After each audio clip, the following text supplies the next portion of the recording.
इस है जिसमें मैं आप लोगों को एग्जाम्पलर के क्वेश्चंस कराता हूँ। हर एक बुक की एक अपनी एग्जाम्पलर बुक आती है एनसीईआरटी में, आप देखें अगर उनके क्वेश्चंस को हम समझने की कोशिश करें तो एक ओवरऑल कॉन्सेप्ट हम लोगों का क्लियर होता है, प्लस साथ में बहुत सारे नए प्रकार के क्वेश्चंस हमें देखने को मिलते हैं, ताकि एग्जाम में जब हम उन क्वेश्चंस को देखते हैं तो हमें ऐसा नहीं लगता कि हम ये पहली बार क्वेश्चन देख रहे हैं।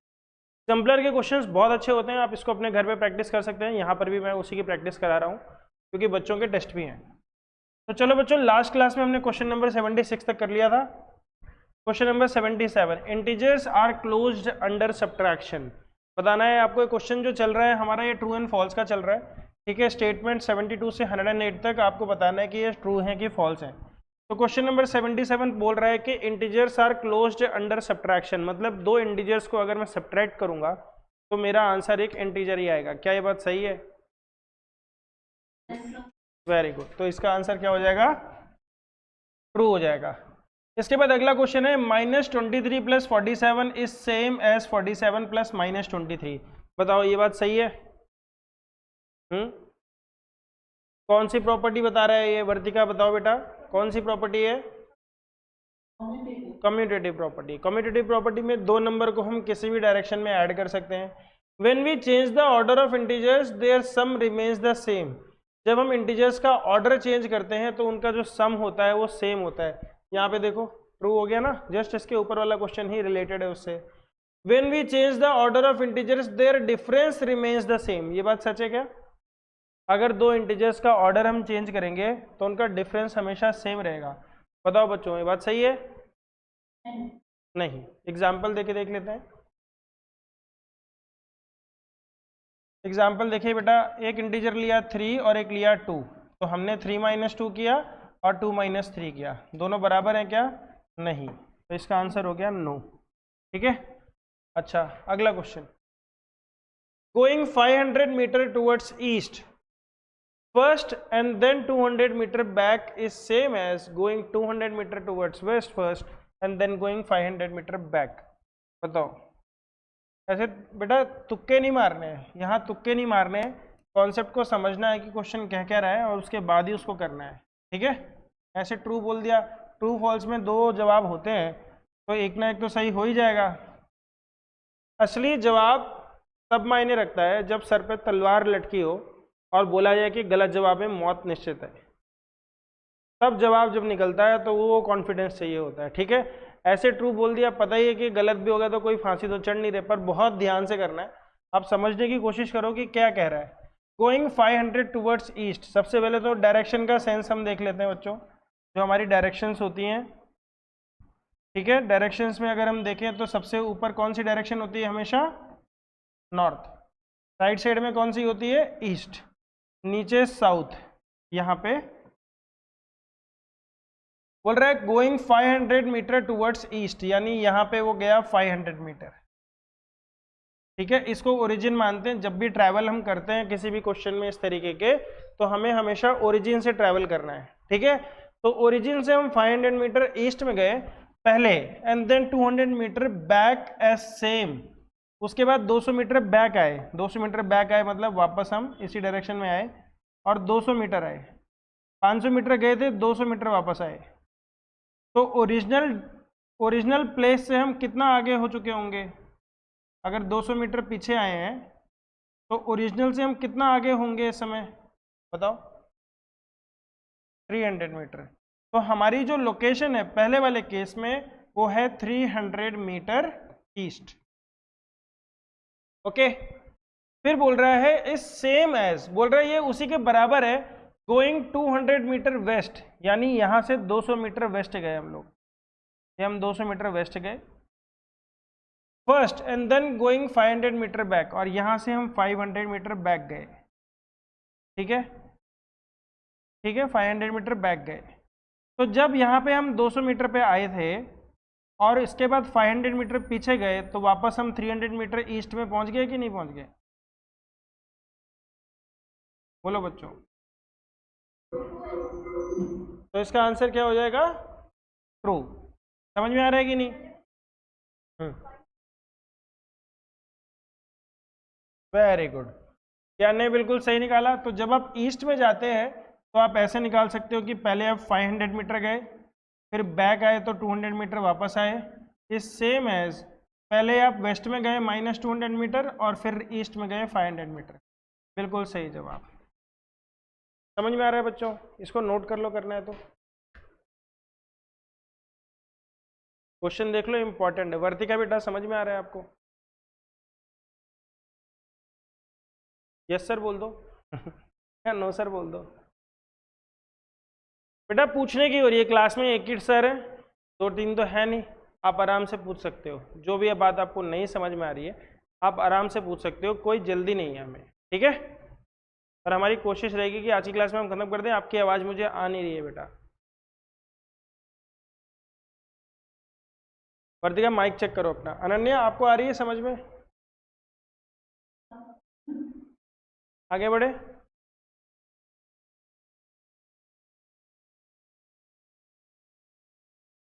फिर अगला क्वेश्चन है बेटा ये रहा, -5 × 33 = 5 × -33। बताओ सही है?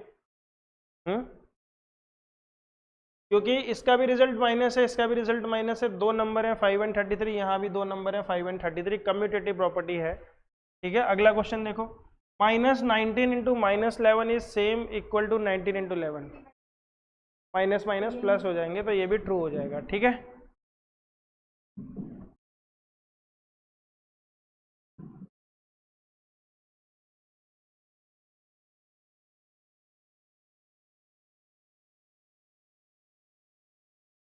ठीक है, अगले क्वेश्चन है, थोड़ा ध्यान से देखना बेटा, ऐसे हम तुक्का नहीं मारेंगे, ठीक है?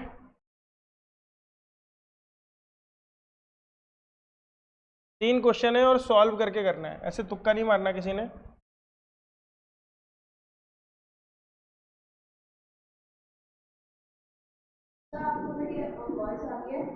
हाँ बेटा अभी आई हल्की हल्की।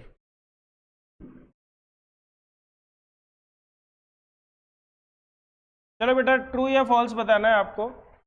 आप ध्यान से देखो क्वेश्चन नंबर 84 को, सब लोग देखो ध्यान से, और मुझे पहले बताओ कि कौन सी प्रॉपर्टी है और उसके हिसाब से ट्रू है कि फॉल्स है। एसोसिएटिव प्रॉपर्टी है। एसोसिएटिव प्रॉपर्टी में 3 नंबर या तो ऐड होते हैं या मल्टीप्लाई होते हैं। कौन सी प्रॉपर्टी है, कौन बताएगा? वर्तिका, अनन्या?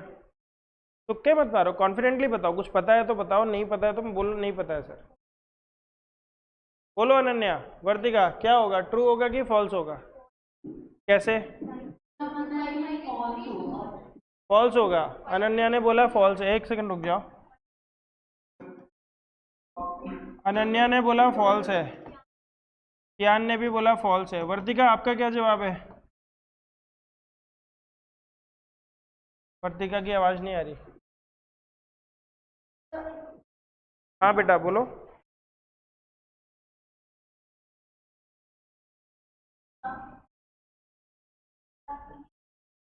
नहीं बेटा आवाज नहीं आ रही आपकी, कोई बात नहीं, आप चैट बॉक्स में लिखना है तो लिख देना, ठीक है?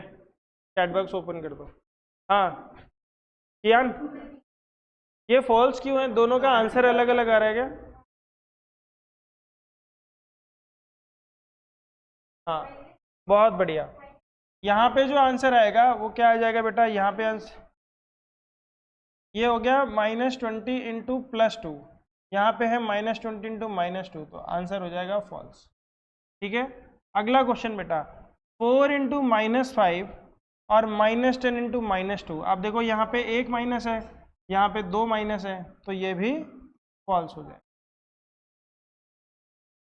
84 की प्रॉपर्टी डिस्ट्रीब्यूटिव प्रॉपर्टी है बेटा, 85 की कोई प्रॉपर्टी नहीं है, ये कोई प्रॉपर्टी नहीं है। 85 क्वेश्चन कोई प्रॉपर्टी नहीं है, नॉर्मल मल्टीप्लिकेशन है, इक्वालिटी चेक करी जा रही है, यहाँ पे माइनस है उधर प्लस है।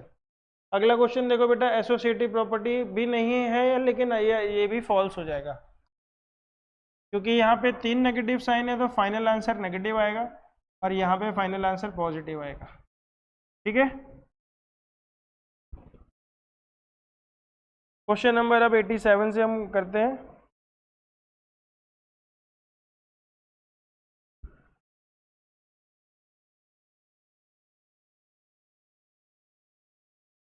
क्वेश्चन नंबर 87 से 93 बेटा, ठीक है? चलो ध्यान से देखो, 76 से शुरू हुए थे हम लोग, 87 में पहुंच गए, 11 क्वेश्चन हो गए हमारे, 12 मिनट हुए। अगला क्वेश्चन देखो बेटा, -3 × 3 is equal to -12 minus of -3। इन दोनों को मल्टीप्लाई करेंगे तो क्या हो जाएगा बेटा, -9। और यहाँ पर अगर इसको सॉल्व करेंगे तो भी ये -9, तो ये क्या हो जाएगा, ट्रू। ठीक है, अगला क्वेश्चन देखो, product of two negative integer is a negative integer. दो नेगेटिव इंटीजर को जब हम मल्टीप्लाई करते हैं तो हमारा आंसर क्या आता है, पॉजिटिव। तो ये बात झूठ हो गई, फॉल्स हो गया। Product of 3 negative integer is a negative integer. तो जब 3 नेगेटिव इंटीजर है, 2 से पॉजिटिव होता है, तीसरा हो जाएगा तो फिर नेगेटिव बन जाएगा। Product of A negative integer and A positive integer, एक नेगेटिव को एक पॉजिटिव से मल्टीप्लाई करेंगे, नेगेटिव आएगा, तो ये भी फॉल्स हो जाएगा। When we multiply two integer, their product is always greater than both the integers। बताओ ये बात सच है? जब दो इंटीजर को हम मल्टीप्लाई करते हैं तो इसका जो प्रोडक्ट आया है, ये बोल रहा है कि ये आपका 2 से भी बड़ा है और ये आपका 3 से भी बड़ा है। ठीक है, लेकिन ये बात तो पॉजिटिव के लिए हुई। नेगेटिव में आके देखो, नेगेटिव में हमने -2 को मान लो 3 से मल्टीप्लाई किया तो आंसर आया -6। -6 तो बेटा छोटा है -2 से भी और 3 से भी। हाँ, when we multiply two integers their product is, ये जो वर्ड आ रहा है ना ऑलवेज, हमेशा तो ऐसा नहीं होता है, ऐसा हो सकता है, चांसेस आर देयर कि ऐसा हो सकता है, लेकिन हमेशा ऐसा होता है क्या, नहीं होता। अगर एक पॉजिटिव और एक नेगेटिव इंटीजर आपस में मल्टीप्लाई होते हैं, एक पॉजिटिव और एक नेगेटिव इंटीजर आपस में मल्टीप्लाई होते हैं, तो उनका प्रोडक्ट हमेशा आमतौर पे क्या होगा, उन इंटीजर से छोटा हो सकता है, हो सकता है। ठीक है, वन को ना ले तो। Question number 92, integers are closed under multiplication. True. ठीक है, सिर्फ डिवीजन को छोड़ के बाकी सब में क्लोज्ड होते हैं। फिर बोल रहा है -237 × 0 is same as 0 × -39, multiplication by 0। किसी भी इंटीजर को जब हम 0 से मल्टीप्लाई करते हैं तो आंसर क्या आता है, 0। तो दोनों ही केस में आंसर 0 आएगा। क्या मतलब, ट्रू हो गया। समझ में आ रहा है बच्चों? क्वेश्चन नंबर 94 से 101,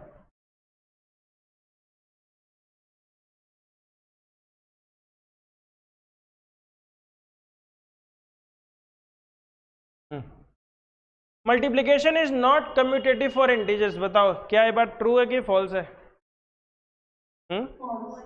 फॉल्स है, कम्यूटेटिव तो है। ठीक है, -1 is not a multiplicative identity of integers. बताओ फॉल्स है।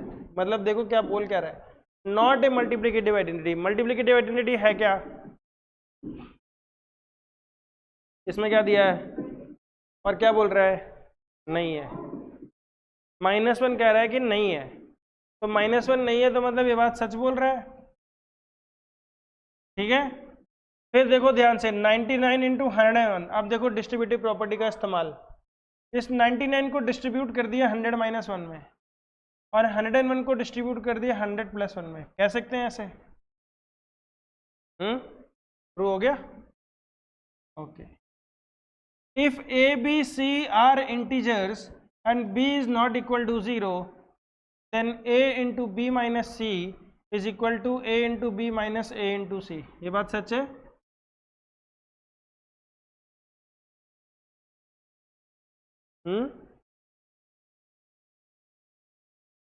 बेटा बोल रहा है जैसे मान लो 2 3 4 3 इंटीजर है, तो बोल रहा है कि 2 × 3 - 4 अगर मैं करूँगा तो ये हो जाएगा 2 × 3 - 2 × 4 के बराबर। बोलो अनन्या, बेटा समझ में आ रहा है? बेटा डिस्ट्रीब्यूटिव प्रॉपर्टी आपको पता है क्या होती है? डिस्ट्रीब्यूटिव प्रॉपर्टी क्या होती है बेटा, कि एक नंबर को जब हम b + c से मल्टीप्लाई करते हैं तो ये क्या हो जाता है, पहले a को b से मल्टीप्लाई करते हैं, फिर a को c से मल्टीप्लाई करते हैं, ऐसे ही करते हैं ना। तो यहाँ पे भी इसने यही बोला बेटा कि a को अगर मैं b - c से मल्टीप्लाई करूँगा तो पहले a को b से मल्टीप्लाई करूँ, फिर माइनस की जगह पे माइनस आ गया, और फिर a को c से मल्टीप्लाई करूंगा। ये बात समझ में आई? तो ये क्या हो जाएगा? ट्रू। क्या हो जाएगा? ये ट्रू हो जाएगा। समझ में आ रहा है कि नहीं? हाँ, ध्यान से देखो बेटा, अगर मैं आपसे बोलूं कि 3 इंटू 99, या 3 तो छोटा नंबर हो गया, मान लो 23 इंटू 99, तो आप इसको जल्दी से कैसे कर सकते हो? आप इसको जल्दी से कर सकते हो 23 इंटू 100 माइनस 1, ठीक है? ऐसे कर सकते हो। फिर पहले क्या करोगे आप? 23 को 100 से मल्टीप्लाई करोगे तो कितना हो जाएगा? 2300, और 23 को 1 से मल्टीप्लाई करेंगे तो कितना हो जाएगा? 23, माइनस कर दोगे तो 100 में से 23 माइनस गए तो कितना हो गया? 67, और 23 एक कम हो जाएगा तो 22। आ गया कि नहीं आंसर? समझ में आ रहा है? इस तरीके के क्वेश्चंस आपको और कराता हूँ, और देखो आपकी कैलकुलेशन कैसे फास्ट होती है। ठीक है, 99 से मल्टीप्लिकेशन करा रहा हूँ आपको। किससे मल्टीप्लिकेशन करा रहा हूँ? 99 से। ध्यान से देखना बच्चों, 43 इंटू 99 अगर मैं बोलूँगा तो आपको क्या करना है? 43 100 माइनस 43, तो 100 में से 43 गए तो क्या बन जाता है? 57, और ये क्या बन जाएगा? 42। बोलो, समझ में आ रहा है? अब सवाल तुम करोगे? चलो, क्वेश्चन है बेटा 57 इंटू 99।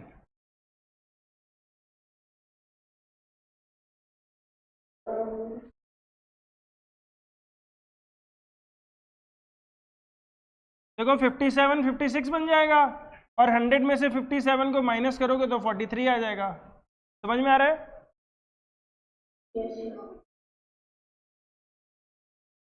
मतलब देखो बेटा, 57 100 में से हम 57 ही माइनस करते थे, तो 57 50 ये हमेशा एक कम हो जाएगा, क्योंकि इसका 100 एक इसमें चला जाएगा, और 100 में से इसी को माइनस करोगे तो 43 आ जाएगा। समझ में आ रहा है कि नहीं?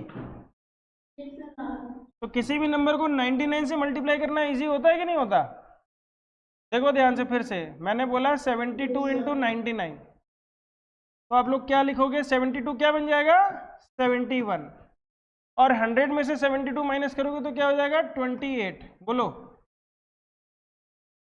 मजा आ रहा है? मजा? चलो मुझे बताओ बेटा, 29 इंटू 99 क्या होगा?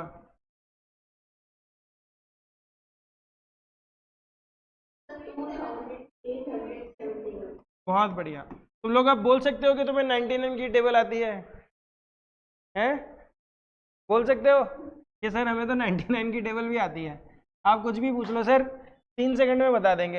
है? और अपनी क्लास में जाके बच्चों को बताना, कल गेम खेलना, भूल जाओगे ना, बोलना 99 की टेबल से मल्टीप्लाई करो, करके रखो पहले से, और मुझसे पूछो, मैं बताती हूँ 3 सेकंड में आंसर।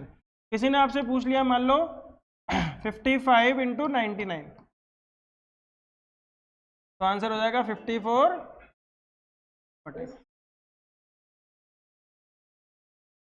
आ रहा है समझ में? एक और पूछूं? 63 इंटू 99,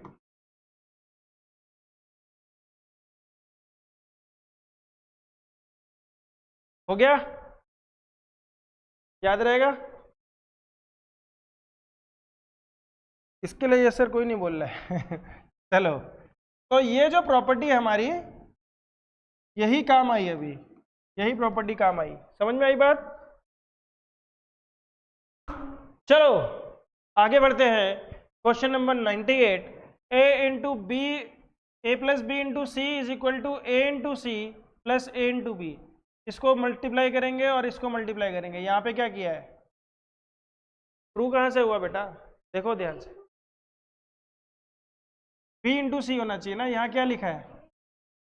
यहाँ बेवकूफ़ बनाने के लिए इन्हीं को मल्टीप्लाई कर दिया। इनके बीच का रिलेशन तो पॉजिटिव का है, रिलेशनशिप देखना है बेटा। ए का रिलेशन सी के साथ मल्टीप्लिकेशन में, बी का मल्टीप्लिकेशन में। यहाँ पे ए को सी से मल्टीप्लाई किया है, पर बी को सी से मल्टीप्लाई किया ही नहीं है, तो ये क्या हो जाएगा? फॉल्स। ठीक है। Question number 99, A into B is equal to B into A, कौन सी प्रॉपर्टी है? कम्यूटेटिव। ठीक है, A divided by B is equal to B divided by A, false. होगा ही नहीं। ठीक है, और a minus B is equal to B minus A, ये भी फॉल्स हो जाएगा। 99 तो ट्रू है, कम्यूटेटिव प्रॉपर्टी। वर्तिका की कोई आवाज तो आई नहीं, पर अरे पापा रे मुझे वो दंगल पिक्चर याद आ गई। पापा दूसरा दंगल लड़ने कब जाना है? लड़की को जोश आता है। चलो, list all possible multiplication and division statement for the integer with 5, -5, 6 and -6, 13, -30। ठीक है, चलो बेटा इस क्वेश्चन को हम थोड़ा सा करने की कोशिश करते हैं। ये क्वेश्चन हमें थोड़ा सा कॉन्सेप्ट जगाएगा हमारा। क्या जगा देगा? कॉन्सेप्ट जगा देगा। तो जब भी कॉन्सेप्ट की बात आती है हम थोड़ा सा टाइम ले सकते हैं और हम इस चीज़ को समझने की कोशिश कर सकते हैं। बोल रहा है list all the possible multiplication and division statements. Division statement मतलब कोई इंग्लिश की भाषा नहीं है, स्टेटमेंट नहीं है। मल्टीप्लिकेशन की भाषा को हम ऐसे लिख सकते हैं कि मैंने लिखा अगर 2 × 6 = 12, तो ये एक मल्टीप्लिकेशन स्टेटमेंट है। मैंने बोला, इसको मैं बोलूँगा कैसे, इंग्लिश में कैसे बोलूँगा? The product of 2 and 6 will give 12। ठीक है, the product of 2 and 6 will give 12।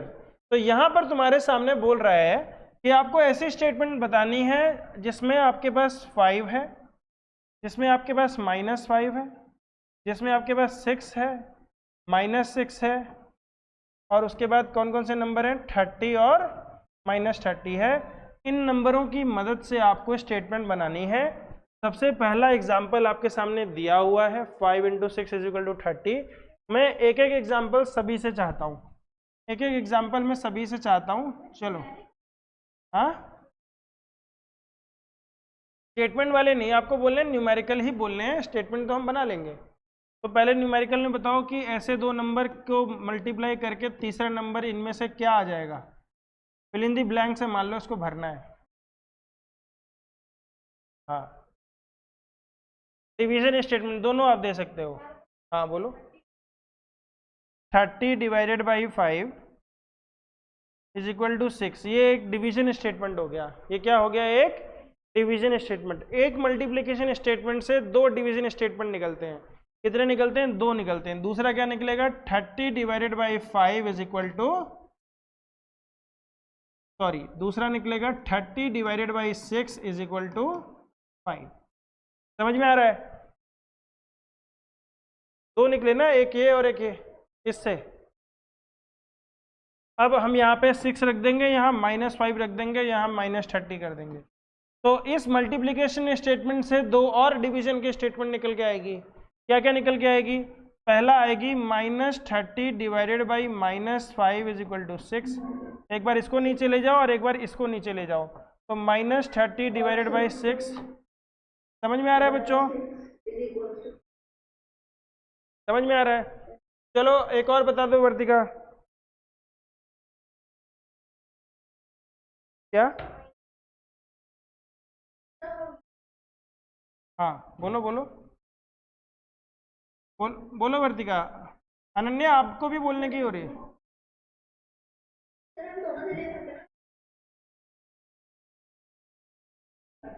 बेटा ये नंबर दिए ना, इन 6 नंबरों में से कोई भी 3 नंबर ले सकते हो आप। 6 में से 3 नंबर लेने हैं आपको। बताओ। चलो शाबाश अनन्या, बताओ बेटा। कियान ने एक और बोला -5 × -6 = 30। तो ये एक मल्टीप्लिकेशन स्टेटमेंट है और इससे दो डिवीजन स्टेटमेंट निकल के आएगी। -5 = 30 / -6 एंड -6 = 30 / -5। समझ में आ रहा है अनन्या बेटा? समझ में आ रहा है?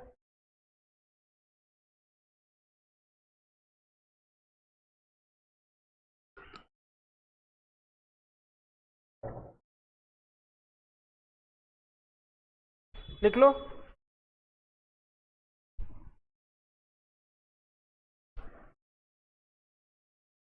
अच्छा, अगला क्वेश्चन देखो बेटा ध्यान से। बोल रहा है compare the sign of the product of two negative integers with the sign of the sum of the two negative integers. Compare करना है आपको। दो नेगेटिव इंटीजर ले लेते हैं बेटा, -5 और -6, ऊपर से उठा लेते हैं। इनको जब आप मल्टीप्लाई करते हो, याद रखना मैथमेटिक्स में दो साइन एक साथ नहीं लिखते, ठीक है, दूसरा साइन ब्रैकेट में डालना है। कभी भी आप ऐसे नहीं लिख सकते -5 माइनस इंटू 6, ठीक है,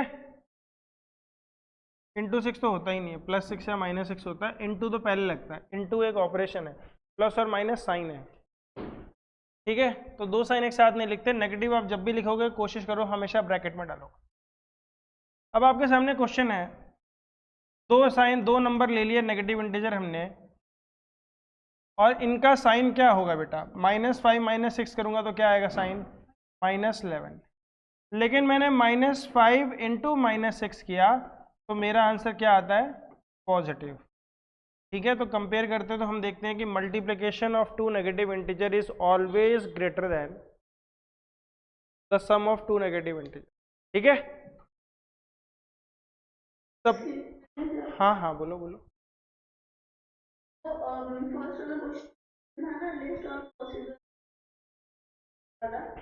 उसमें ये भी हो सकता है क्या, -7 इंटू 6 -30 कहाँ होता है बेटा, ये तो 42 होता है, और -7 तो इसमें है ही नहीं। वर्तिका बेटा 7 इंटू 6 42 होता है ना, 30 थोड़ी होगा। आप यहाँ 30 की जगह 42 डालोगे तब ये हो सकता है, -42। अब ये स्टेटमेंट ठीक है, पर यहाँ पे जो ऑप्शन दिए हैं उसमें तो 30 और 7, 42 और 7 तो है ही नहीं। समझ में आ रहा है वर्तिका बेटा, आवाज नहीं आ रही आपको, okay. Suppose the product of two integer is positive.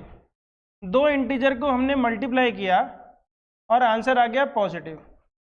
What do you know about the signs of the integer, या तो दोनों पॉजिटिव होंगे या फिर दोनों नेगेटिव होंगे। तो अगर यहाँ कोई क्वेश्चन पूछ लेगा तो आंसर क्या लिखेंगे हम, the sign of both the integer is same, the sign of both the integer will always be same, both the integers will always be same। समझ में आई बात,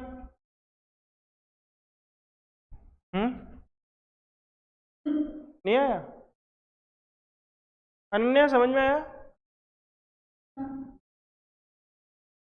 अब हम चलते हैं, थोड़ा सा आगे बढ़ते हैं, नए प्रकार के क्वेश्चंस आएंगे हमारे सामने। अब ट्रू फॉल्स नहीं है, मतलब आपको चेक, अभी तो ट्रू फॉल्स ही चल रहा है, 104 तक तो ट्रू फॉल्स ही था।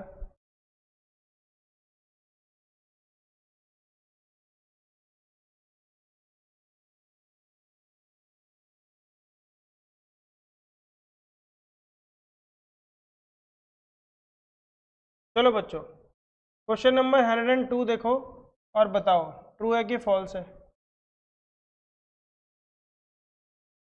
लिखो पहले a divided by -b is equal to minus times a divided by b। क्या ये ट्रू है कि फॉल्स है, बताओ। पूरे ऑपरेशन के दौरान अगर मैं आपसे पूछूं कि कितने नेगेटिव साइन हैं, लेफ्ट वाले का आंसर क्या आएगा, लेफ्ट वाले का LHS का आंसर क्या आएगा। यहाँ पे अगर मैं a डिवाइडेड बाई माइनस करूँ -b, अगर मैं 4 डिवाइडेड बाई -2 करूँ तो क्या ये -4 डिवाइडेड बाई 2 के बराबर होता है।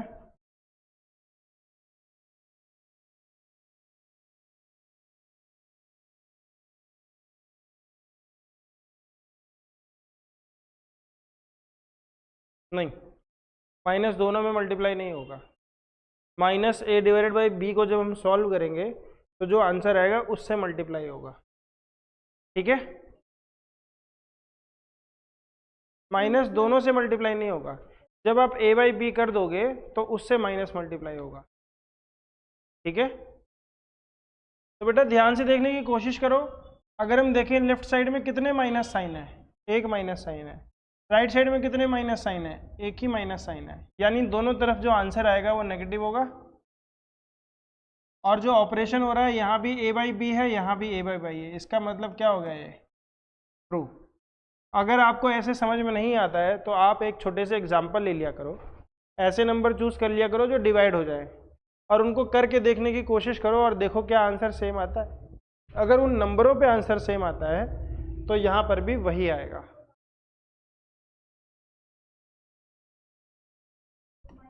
इसको सॉल्व करोगे तो -2 आएगा, इसको सॉल्व करोगे तो भी -2 ही आएगा।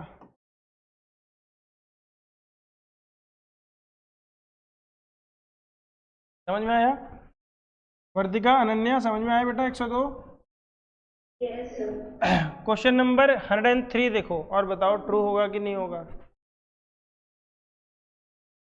किसी भी नंबर को -1 से चाहे मल्टीप्लाई करो चाहे डिवाइड करो, वो उसका एडिटिव इनवर्स बन जाता है। क्या बन जाता है वो? Additive inverse. ठीक है, साइन चेंज हो जाता है, तो ट्रू हो गया। मल्टीप्लिकेशन फैक्ट एक दिया हुआ है। मल्टीप्लिकेशन फैक्ट क्या है कि दो नंबरों को मल्टीप्लाई करके 80 आया, और बोल रहा है कि ये डिवीजन फैक्ट हो जाएगा कि 80 divided by -8 is equal to -10। अभी अभी सिखाया था मैंने। इस -8 को 80 के नीचे ले जाओगे -10 आएगा। बोलो ट्रू हो गया कि नहीं हो गया? समझ में आ रहा है? Yes sir. चलो, integers are closed under division. बेटा डिवीजन में तो क्लोज्ड कोई भी नहीं हुआ है। ठीक है, डिवीजन में क्लोज्ड कोई भी नहीं हुआ है। -32 divided by 8 divided by 2 is equal to, इसको पहले सॉल्व करो, दोनों तरफ आंसर निकालो और फिर मुझे बताओ कि क्या ये बात सही है। दोनों को अलग अलग सॉल्व करो। सॉल्व करने का जो तरीका है वो क्या है? बॉड मास। पहले ब्रैकेट सॉल्व करना है, उसके बाद चीज़ें सॉल्व करनी है, और दोनों तरफ के आंसर बताओ मुझे क्या सेम आ रहे हैं।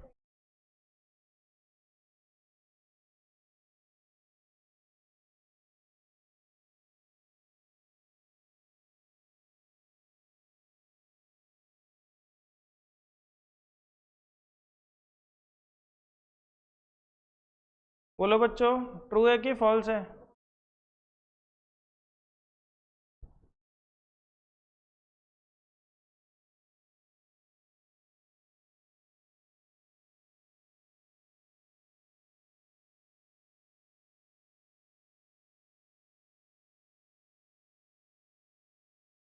मल्टीप्लिकेशन कहाँ है? डिवीजन है।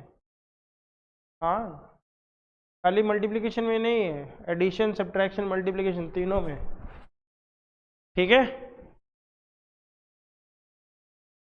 अच्छा देखो बेटा इसका आंसर क्या क्या आया है LHS RHS में, कोई बताएगा मुझे?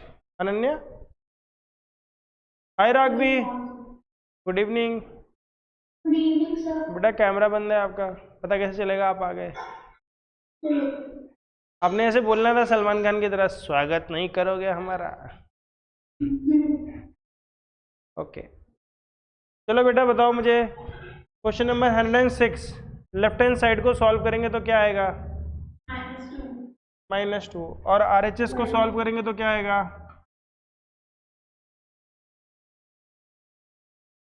RHS को सॉल्व करेंगे तो -8। दोनों बराबर है क्या? नहीं। तो क्या हो जाएगा ये? False. Question number 107। The sum of an integer and its additive inverse is 0। ये बात तो सही हो गई हमेशा के लिए, है ना? जब भी आप दो इंटीजर को, एक उसको और उसके एडिटिव इनवर्स को, यानी उसके जोड़े को मिलाते हो तो क्या बन जाता है? जब 0 दिया हमें भारत ने तो हमें क्या मिल जाता है? 0 मिल जाता है। ठीक है, इंटीजर कोई भी ले लो, -5 ले लो, इसका एडिटिव इनवर्स 5 ले लो, दोनों का सम हमेशा 0 ही बनता है। The successor of 0 into -25 is 1 into -25। बताओ बच्चों, ये बात सही है क्या?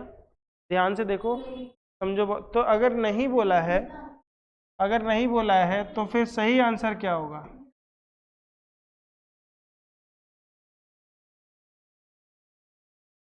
तो सक्सेसर क्या होगा, इसका सक्सेसर क्या होगा 1। बहुत बढ़िया, इसका सक्सेसर क्या होगा 1 होगा। तो 1 इंटू -25 गलत बोला उसने, समझ में आ रहा है। चलो क्वेश्चन नंबर 109 से हम शुरू करते हैं, इस सीरीज को आगे बढ़ाते हैं। और हमने कितने क्वेश्चन कर लिए आज, 30 क्वेश्चंस कर लिए हमने करीब करीब। बहुत ही बढ़िया स्पीड चल रही है हमारी। टाइम कितना हो गया, 40 मिनट हो गए हैं करीब करीब। 32 क्वेश्चंस हमने कर लिए। अब फिल इन दी ब्लैंक्स है, सब लोगों से पूछता जाऊंगा, एक एक करके बताते जाना, ठीक है। बहुत सिंपल क्वेश्चन है, सारी प्रॉपर्टीज इसी में दिखाई देंगी आपको। कुछ एग्जाम्पल्स किए हैं, कुछ फिल इन दी ब्लैंक्स आपको भरने हैं, इस हिसाब से भरने हैं कि आपकी जो स्टेटमेंट निकल के आएगी यहाँ पे वो ट्रू हो जाए बच्चों, ठीक है। चलो शुरुआत करते हैं बेटा। पहले आप देखो -5 इंटू 4 करोगे तो -20 आएगा, फिर -5 इंटू 3 -15, और 20 -5 करेंगे तो ये भी -15 होगा। मुझे सबसे पहले शुरुआत कियान से करते हैं बेटा। बताओ -5 इंटू 2 में क्या लिखेंगे यहाँ पे, -10। बहुत बढ़िया। -5 इंटू 1 में क्या लिखेंगे राघवी, यहाँ बताओ क्या लिखेंगे, बोलो बोलो। राघवी की आवाज नहीं आ रही। अनन्या आप बताओ बेटा। यहाँ पे -5 लिखेंगे तो यहाँ पे क्या लिखेंगे, -10 -5। सही है, देखो बच्चों ध्यान से। फिर 5 इंटू 0 0 है तो यहाँ पे क्या लिखेंगे, -5 -5। यहाँ पे क्या लिखेंगे, 0 -5।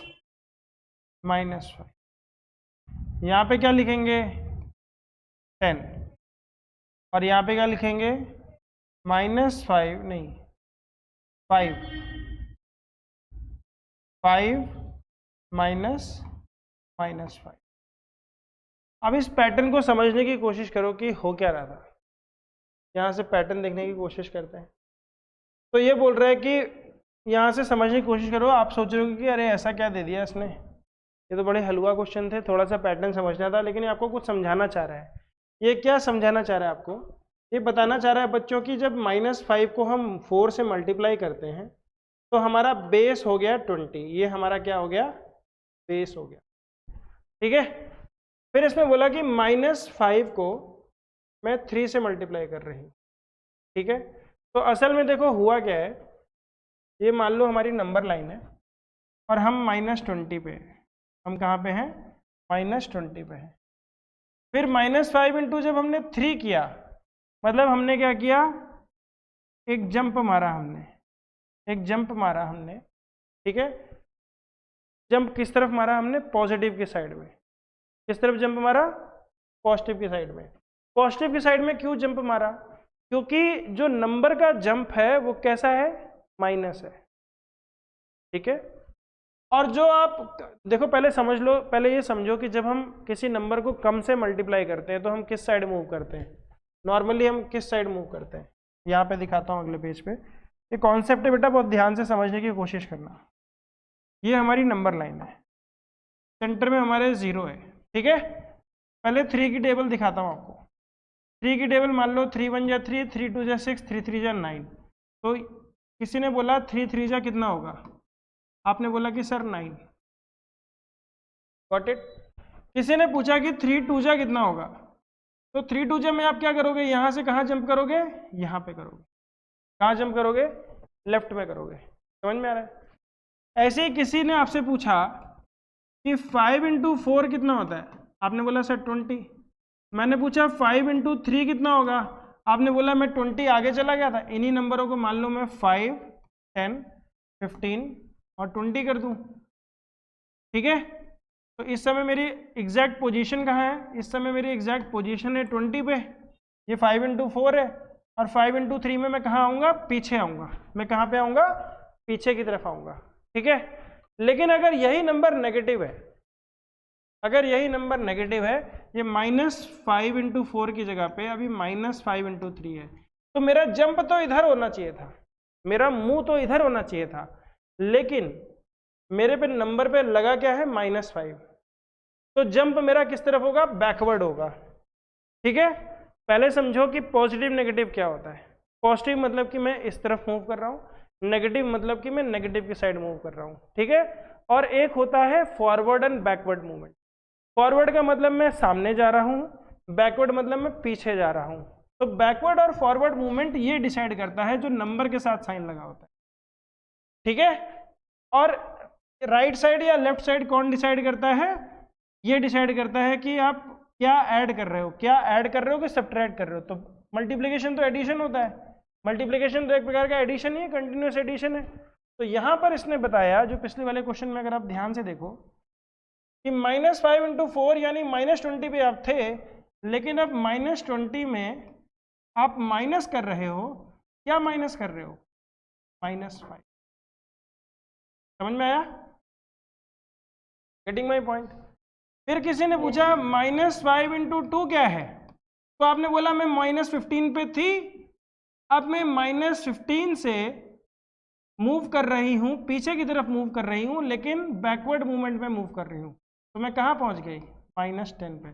किसी ने पूछा -5 इंटू 1 कितना होगा, तो आप बोलोगे मैं -10 पे थी और मैं माइनस मूवमेंट मूव कर रही हूँ -5 पे। समझ में आया कि नहीं आया, समझ में आया, समझ में आ रहा है कि नहीं आ रहा। अगर इसी, अच्छा ठीक है, बहुत अच्छे। अगर इसी को मैं पहले नंबर के साथ कंपेयर करूं, ठीक है, कंपैरिजन देखो यहां से अगर मेरा हो, यहाँ पे तो एक एक करके कंपेयर कर रहे हैं, मान लो इसका और इसका कंपैरिजन होता तो हम कैसे लिखते हैं, हम बोलते हैं 4 से -2 पे आया है, 4 से कहाँ पे आया है, -2 पे। तो पहले हम लिखते हैं -20, फिर लिखते हैं माइनस, और -5 इंटू -2 कितना करते हैं, -10। तो हम यहाँ पे लिखते हैं -10। समझ में आ रही है बात।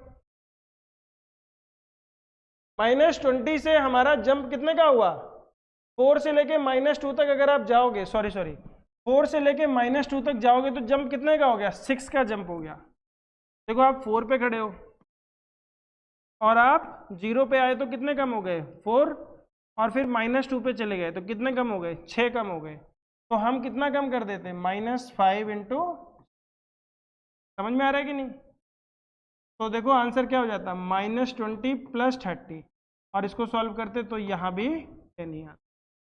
ये इमीडिएट कंपैरिजन के साथ भी संभव है और ऊपर से लेके नीचे या किसी भी नंबर के साथ संभव है। समझ में आया मल्टीप्लिकेशन में जंप किस तरीके से होता है नेगेटिव में। राघवी आ गया बेटा, वर्तिका, अनन्या आया, ओके।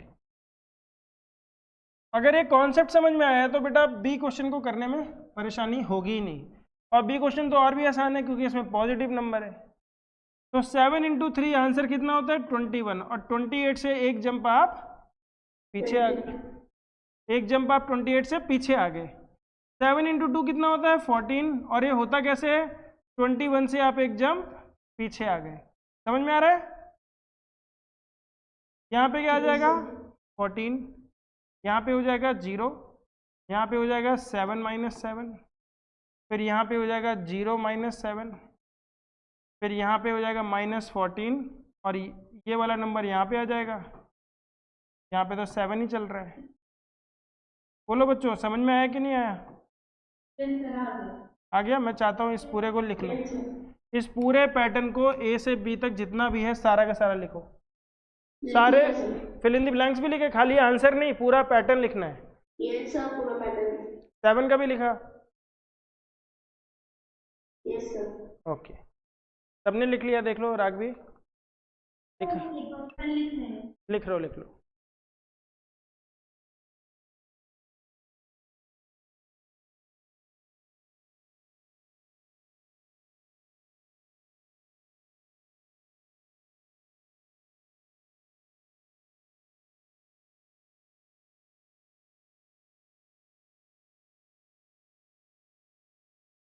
तो इसमें 2 ही क्वेश्चन थे, पर 2 क्वेश्चन के अंदर बहुत कॉन्सेप्ट था, और उस कॉन्सेप्ट को जब आप समझते हो तो एक अलग ही अनोखा मज़ा आता है। आई होप कि एग्जाम में जब ऐसे क्वेश्चन आएंगे तो आप देख के ये नहीं बोलोगे अरे इसमें करना क्या है। अभी समझ में आ रहा है ना आपको कैसे करते हैं हम लोग?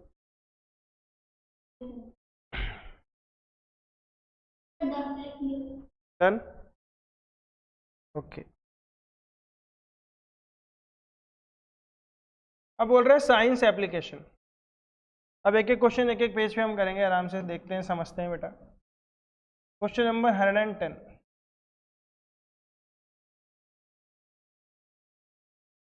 An atom consists of a charged particles called electrons and protons।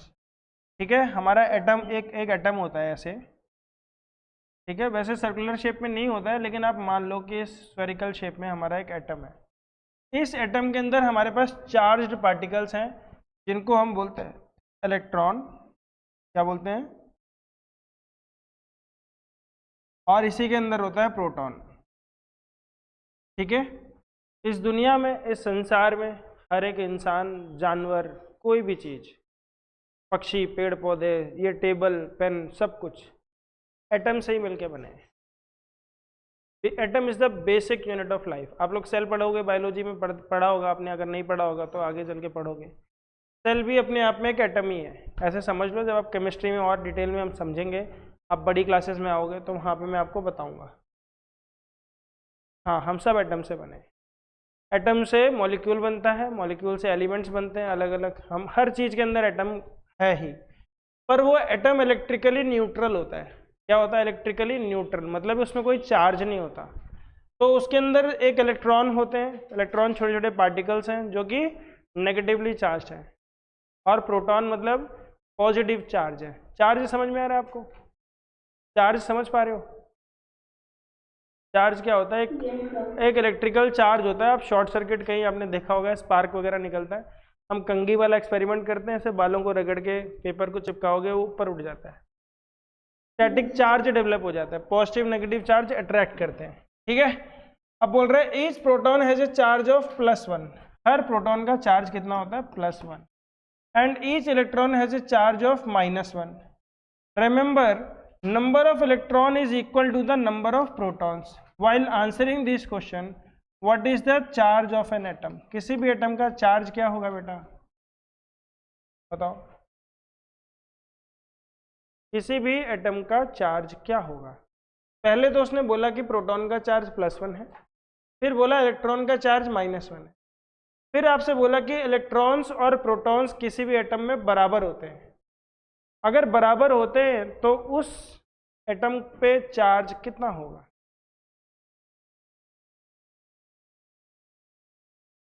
बताओ। साइड 2 क्वेश्चन देख।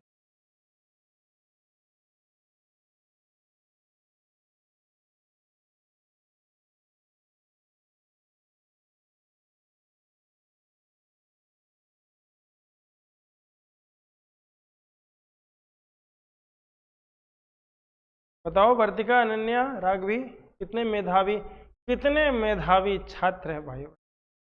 शिक्षक दिवस आने वाला है और हमारे ये अभूतपूर्व छात्र का आंसर अभी थोड़ी देर में बताएंगे। मुझे बताओ बच्चों कि एक पर्टिकुलर एटम है, इसमें कुछ इलेक्ट्रॉन्स हैं, मुझे नहीं मालूम कितने, इसमें कुछ प्रोटॉन्स हैं, मुझे नहीं मालूम कितने, लेकिन जितने इलेक्ट्रॉन हैं उतने ही प्रोटॉन हैं। इलेक्ट्रॉन पे चार्ज -1 होता है, प्रोटॉन पे चार्ज +1 होता है। इस एटम पे ओवरऑल चार्ज कितना होगा? बहुत बढ़िया। ओवरऑल चार्ज कितना होगा बेटा? 0, क्योंकि इलेक्ट्रॉन और प्रोटॉन बराबर हैं। -1 +1 मिलके 0 बना देंगे। हर एक -1 का एक +1 होगा ही होगा। मान लो 3 इलेक्ट्रॉन है तो 3 प्रोटॉन होंगे, क्योंकि यहाँ पे बोल रहा है कि number of electron is equal to the number of protons. समझ में आ गई बात? इलेक्ट्रॉन पे चार्ज कितना है? 0। अगला सवाल, what will be the charge on an atom if it loses an electron? मैं नहीं, ध्यान से सोच के बताना। मेरे पास कुछ पॉजिटिव हैं, कुछ नेगेटिव हैं, दोनों मिला के मेरा जो नेट रिजल्ट है 0 है। ठीक है, मान लो मैं आपको ऐसे समझाने की कोशिश करता हूँ। मान लो ये, ठीक है, मैं इसको कलर कर देता हूँ तो आपको अच्छे से समझ में आएगा। मान लो ग्रीन वाले पॉजिटिव है, ग्रीन वाले क्या हैं, पॉजिटिव। और मान लो बेटा जो रेड वाले हैं वो नेगेटिव हैं। रेड वाले क्या हैं, नेगेटिव है। नेगेटिव। ठीक है, तो अभी मैं क्या करता हूँ, थोड़े से ज़्यादा बना देता हूँ इनको।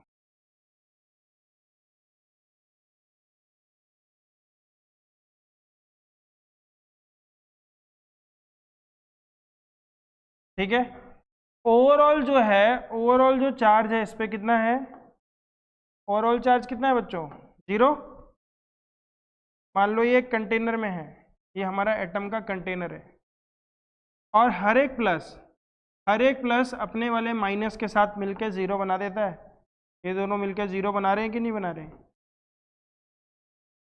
ठीक है, बोलो बच्चों, समझ में आ रहा है कि नहीं आ रहा है?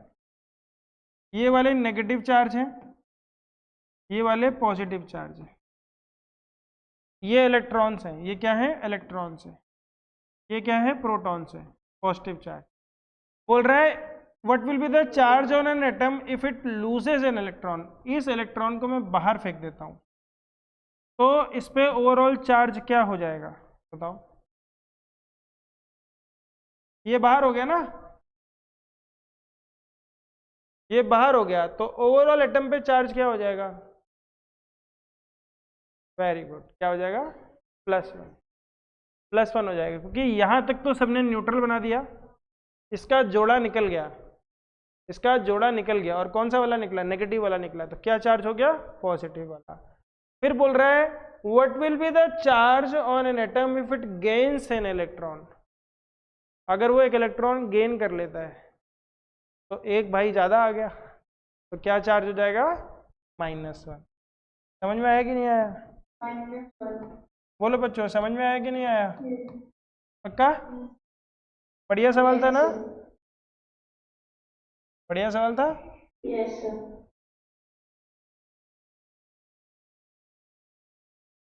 अब सवाल थोड़ा सा और बढ़ा दिया इन्होंने, और मजेदार कर दिया इन्होंने। बोल रहे हैं नाउ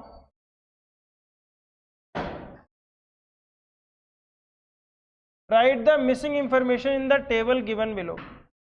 पहला हाइड्रोजन का आयन दिया हुआ है, हाइड्रोक्साइड आयन। मैं आपको बता देता हूँ, पानी का मॉलिक्यूल आप लोगों ने देखा होगा, पानी का जो कंपाउंड होता है उसको हम H2O बोलते हैं। क्या बोलते हैं, H2O। ठीक है, तो H2O पे जब हम बिजली दौड़ाते हैं, मान लो ये हमारा बीकर है और इसके अंदर पानी है, और इसके अंदर हमने एक एनोड और एक कैथोड, दो अलग अलग सेल रखे और इसको हमने बैटरी से कनेक्ट कर दिया, तो इसके अंदर क्या होगा, बिजली दौड़ेगी। बिजली दौड़ेगी तो इसमें दो प्रकार के आयन निकलेंगे बेटा, एक होगा H+ आयन और एक होगा OH- आयन। आयन मतलब होता है चार्ज, आयन मतलब क्या होता है, चार्ज। ठीक है, आप लोग पेंसिल सेल यूज करते हो, आप लोग बैटरी यूज करते हो, आपके घर में इन्वर्टर वगैरह है, तो उसके अंदर पानी हम डालते हैं, अलग से पानी डालते हैं ना, देखा होगा कभी कभी, बोला बैटरी में पानी खत्म हो गया, पानी डाल दो, तो वो पानी एक प्रकार से चार्ज को कैरियर है, चार्ज को कैरी करता है, वो यहाँ से वहां तक लेके जाता है। जो केमिकल रिएक्शन उसके अंदर होता है एसिड के बीच में, उनको यहाँ से वहां लेके जाता है। अब जब लेके जाता है तो यहाँ पे इसने बोला हाइड्रोक्साइड आयन, तो जो OH- है, जो H2O है, इसमें बेटा दो हाइड्रोजन है, देखो दो हाइड्रोजन है और एक ऑक्सीजन है, तो एक ऑक्सीजन और हाइड्रोजन मिलके OH- आयन बनाते हैं। क्या बनाते हैं, OH-। इसी आयन को बोलते हैं हम हाइड्रोक्साइड आयन। क्या बोलते हैं, हाइड्रोक्साइड आयन। ठीक है, तो इसने बोला कि हाइड्रोक्साइड आयन में प्रोटॉन का चार्ज है +9। ठीक है, ओवरऑल चार्ज कितना है, -1।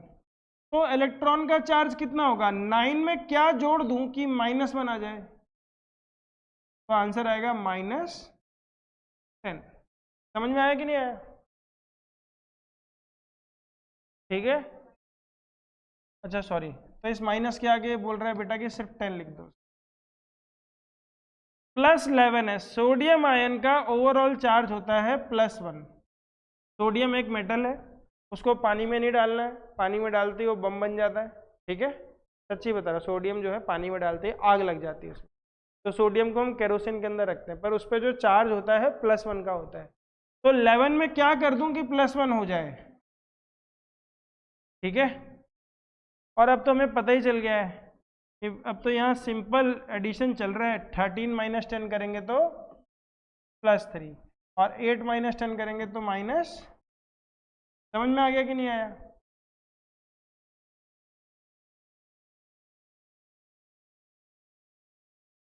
सम problems contain a lot of information. कुछ प्रॉब्लम्स ऐसी होती हैं जिसमें इंफॉर्मेशन बहुत ज़्यादा होती हैं। बोल रहा है read the entire problem carefully to be sure you understand all of the facts. You may need to read it over several times, perhaps aloud, so that you can hear yourself. वो बोल रहा है कि जब आप अकेले में होते हो तो कुछ प्रॉब्लम्स मैथमेटिक्स में ऐसी होती है, ये आपको हैबिट में डालना है, ये आपका कल्चर बनना है कि मैं कुछ प्रॉब्लम को अच्छे से जोर से पढूं ताकि हर एक शब्द मेरे कानों में दोबारा जाए और मुझे ये समझ में आए कि प्रॉब्लम की कोई इंफॉर्मेशन मुझसे मिस तो नहीं हो रही है, ये वाला कंडीशन मिस तो नहीं कर गया मैं, ठीक है।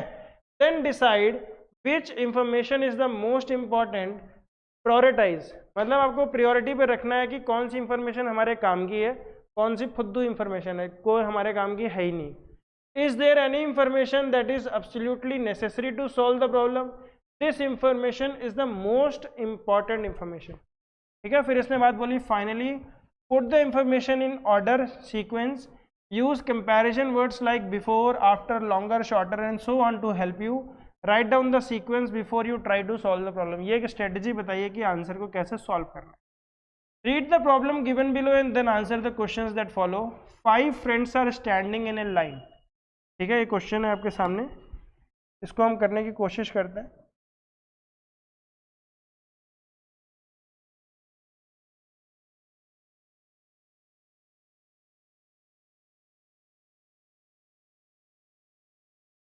Five friends are standing in a line waiting for the opening of a show. They are in a line according to their arrival, मतलब जो सबसे पहले आएगा वो पहले खड़ा होगा लाइन में। Shreya arrived 3 minutes after Sachin, ठीक है। यहाँ पे श्रेया है, यहाँ पे सचिन है, ठीक है। अब सबसे पहली इंफॉर्मेशन क्या बोली कि श्रेया जो है सचिन से 3 मिनट बाद, आफ्टर सचिन। तो मान लो सचिन को अगर मैं 0 मान लूँ तो श्रेया का टाइम क्या हो जाएगा बेटा, +3। समझ में आ रहा है कि नहीं आ रहा? क्योंकि आफ्टर सचिन है ना बेटा, सचिन को अगर मैं 0 मान लूंगा तो सचिन के 3 मिनट के बाद ही तो श्रेया आई है, किसी को तो रेफरेंस मानना पड़ेगा। तो मैंने सबसे पहले सचिन को ही रेफरेंस मान लिया, यहीं से प्लस माइनस करते जाएंगे। फिर बोल रहा है Roy took his place in A line at 9:01 PM, 9:01 पे। ये इंफॉर्मेशन अलग से लिख लो आप लोग कि 9:01 पे कौन आया, रॉय आया, एक नया प्लेयर है, नया इंसान आ गया।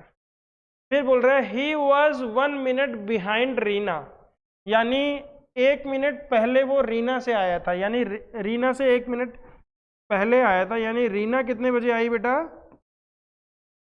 9:02 पे बेटा। बेटा बिफोर का मतलब क्या होता है, पहले आया था, नहीं, he was 1 minute behind Reena, नहीं बिहाइंड लिखा है, बिफोर नहीं लिखा है, बिहाइंड लिखा है, पहले नहीं हुआ बाद में हुआ, यानी 9:02 पे आया, नहीं रीना 9 बजे आई है, ठीक है। रीना कितने बजे आई, 9 बजे। And 7 minutes ahead of Shreya, Shreya का अभी हमें टाइम पता ही नहीं है, लेकिन श्रेया से 7 मिनट आगे था। श्रेया से कितना आगे था ये, 7 मिनट आगे। तो श्रेया कितने बजे आई, 9:08 पे।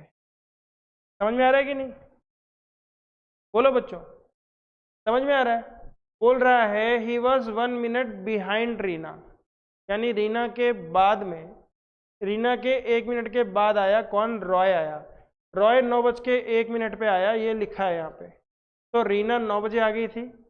फिर बोल रहा है 7 minute ahead of Shreya, Shreya से 7 मिनट आगे आया था, ये आगे आया था, यानी श्रेया बाद में आई। तो श्रेया बाद में आई 7 मिनट के बाद, यानी श्रेया कितने बजे आई? 9:08 पे आई। ठीक है, okay. The first person arrived at 9 बजे, तो पहला पर्सन कौन था? रीना, यहां से हमें पता चल गया। बाबू showed up 6 minutes after the first person, यानी बाबू कितने बजे आया? 9:06 पे। समझ में आ रहा है कि नहीं आ रहा? List the time of each person arrival, her person के अराइवल का टाइम बताना है आपको। अब ध्यान से देखो बच्चों, सबसे पहले तो हमारे पास 9 बजे कौन आया? रॉय। फिर 9:01 पे, नहीं 9 बजे आई रीना, 9 बजे सबसे पहले रीना आई 9 बजे। वेरी गुड, 9:01 पे रॉय आ गया। उसके बाद फिर कौन आया? उसके बाद बाबू आया बेटा 9:06 पे, नहीं 9:06 पे नहीं, श्रेया 9:08 पे आई है। तो 9:05 पे, 3 मिनट पहले इससे कौन आया है? सचिन आया है। तो 9:05 पे कौन आया? सचिन आया। बोलो बच्चों, समझ में आ रहा है कि नहीं आ रहा? और 9:06 पे बाबू आया है, बाबू राव गणपत राय आपटे। और 9:08 पे कौन आया है? लास्ट में आई है हमारी श्रेया। इतना ही बच्चों की बात करी गई है ना, 5 फ्रेंड्स। ठीक है, whose arrival information helped you to determine the arrival time of each? Sachin, Sachin के बारे में तो कुछ बताया ही नहीं गया है। नहीं, अगर मैं ये बता दूं कि सबसे पहले आया था तो हमें पता चलता है क्या? एक ही बंदे की इंफॉर्मेशन इसमें दी गई है, और वो इंफॉर्मेशन दी गई है रॉय। रॉय की इंफॉर्मेशन अगर नहीं होती इस सवाल में, तो हम ये भी नहीं पता कर पाते कि पहला पर्सन 9 बजे आया, पहला पर्सन 9 बजे आया, ये भी इंफॉर्मेशन काम की थी। और दूसरी इंफॉर्मेशन जो काम की थी सबसे इंपॉर्टेंट, वो क्या थी? Roy took his place in A line at 9:01 PM। मैंने तो अपने एक्सपीरियंस से बातें करते करते क्वेश्चन सॉल्व कर दिया, लेकिन आपको आराम से समझना पड़ता है, इंफॉर्मेशन निकालनी पड़ती है और उसमें से सीक्वेंस बनाना पड़ता है। आ रही बात समझ में? Can you determine the order without the time? आप ऑर्डर बता सकते हो बिना टाइम के? बिना, अगर टाइम नहीं पता होता तो क्या आप सबका ऑर्डर बता देते? नहीं बता पाते। List the friends order from the earliest arrival to the last arrival, तो हमने बना लिया यहाँ पे, रीना, रॉय, सचिन, बेबी एंड श्रेया। ठीक है, चलो बेटा, बाकी इसके बाद हमारे क्वेश्चन नंबर 112, 113 और कितने क्वेश्चन रह गए? 117। बस बेटा 4-5 क्वेश्चन हैं? ये तो बढ़ते ही जा रहे हैं। हाँ, 120 के ऊपर है, तो मुझे लग रहा है अगली क्लास में ख़त्म हो जाएगा और हम अगला चैप्टर भी शुरू कर देंगे। ठीक है, तो अगर एक बार में हम 60 क्वेश्चन लगा रहे हैं तो 60 120, तो अगली क्लास में 60 तरीके 180, तो कुछ पजल्स भी आएंगी। ठीक है, ये अच्छे अच्छे क्वेश्चन है, इनसे हमें भागना नहीं है, हमें एक एक क्वेश्चन को समझना है, कॉन्सेप्ट को समझना है, और फिर उसके बाद हमें क्वेश्चंस को करना है। बोलो, आज की क्लास कैसी लगी सबको? समझ में आया सबको? ये वाली क्लासेस अच्छी चल रही। देखो, हमने कॉन्सेप्ट तो समझ लिया, अब क्वेश्चंस को देख के नए कॉन्सेप्ट्स निकल के आ रहे हैं, बहुत सारी नई चीज़ें हमें सीखने को मिल रही है कि नहीं? जो बुक के सवाल होते हैं बेटा वो लिमिटेड होते हैं, अगर हम उन्हीं पे फोकस करते रहेंगे तो हमें थोड़ा ज्ञान होगा।